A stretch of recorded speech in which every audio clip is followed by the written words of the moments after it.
రక్షణ పొందాను కదా, ఇక నేను పరలోకానికి వెళ్ళిపోతానులేని నిశ్చింతగా నిద్రపోతున్నావా? బాప్తిస్మం తీసుకున్న రోజు ఉన్న మంట, ఆ ఆసక్తి ఇప్పుడెక్కడా? లోక పనుల్లో పడి ఆత్మీయంగా నువ్వు చనిపోతున్నావని గమనించట్లేదా? దేవుని వాక్యం చదవడానికి బద్ధకం, ప్రార్థనలో కూర్చోవడానికి బద్ధకం, కానీ లోకపు వినోదాలకు మాత్రం గంటల కొద్దీ సమయం ఇస్తున్నావు.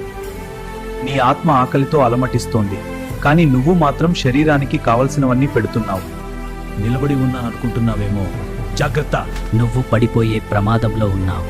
ప్రకటన 3:16లో దేవుడు స్పష్టంగా చెబుతున్నారు, నీవు చల్లగానైనను వెచ్చగానైనను లేవు, నీవు నులివెచ్చగా ఉన్నావు, గనుక నిన్ను నా నోట నుండి ఉమ్మివేయబోచున్నాను.